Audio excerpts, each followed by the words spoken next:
So I'm not sure whether it's good morning or good afternoon, but anyway, welcome. We have a long protocol list. I guess that's a good sign. Honorable Minister, thank you very much for being here today. Grace Zulu, former Secretary General of UNIP, thank you. Mama Chibesa Kankasa, thank you very much for being here. Dr. Tukia Kankasa Mabula from the Bank of Zambia, welcome. Alita Mbawe from the Drug Enforcement Commission, thank you. Kakoma Kanganja, Inspector General of Police, thank you very much for being here.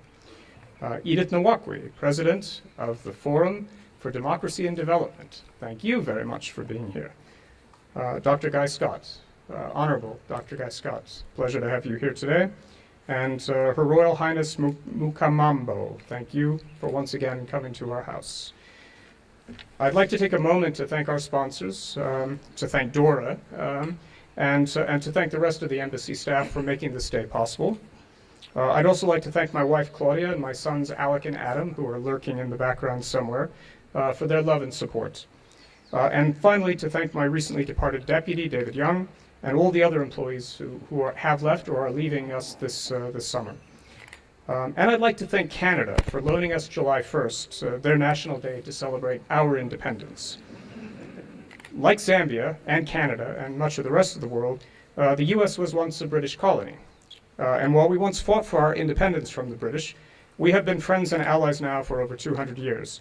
And we have always deeply appreciated our inheritance from the United Kingdom, especially democracy and the rule of law. So I guess I should say thanks to the British as well.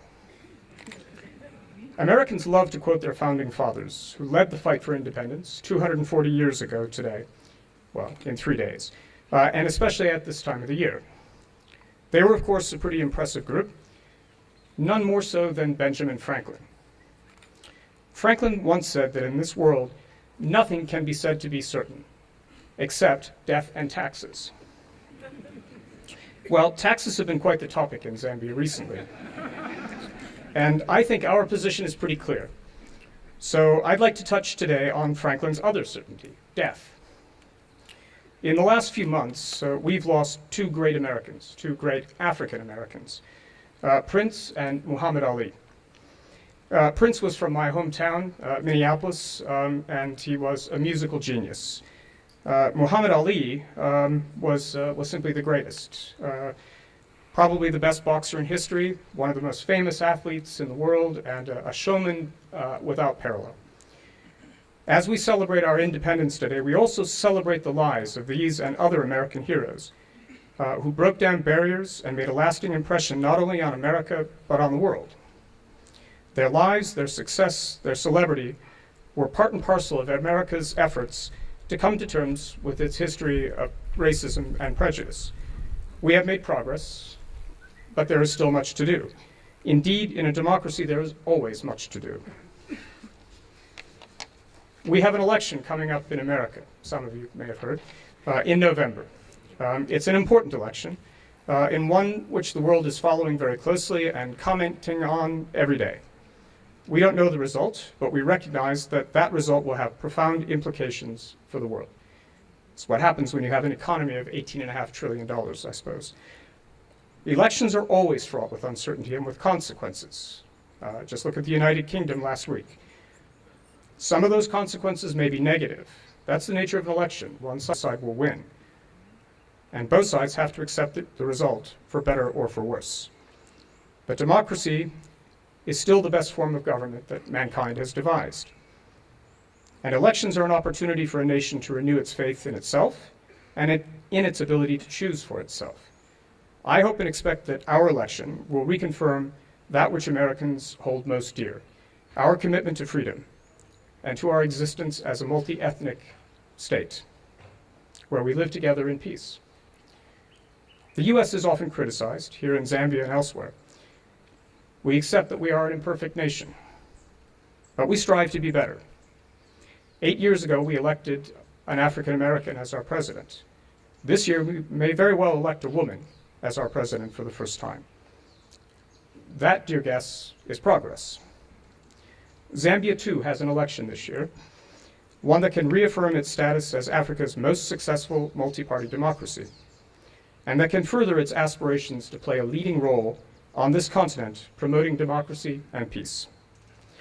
Zambia's efforts to mediate conflicts in its neighborhood, to stand up for constitutional order and the rule of law, have also been criticized by some. I'm here to commend those efforts, especially the provision of peacekeepers to the Central African Republic, as our Assistant Secretary, Linda Thomas Greenfield, did earlier this week on her visit here. In fact, we want to see Zambia play an ever greater role in the region. We support her aspiration in that regard, both morally and materially. In fact, the U.S. provided much of the training for Zambia's peacekeepers, and we hope that we will be able to continue. Indeed, we hope that our close and constructive relationship with Zambia will continue in the many. For instance, we have an assistance budget of some $500 million a year in Zambia, much of it devoted to the health sector, where we have built dozens of hospitals and clinics, where we are working to eliminate malaria, and where we are,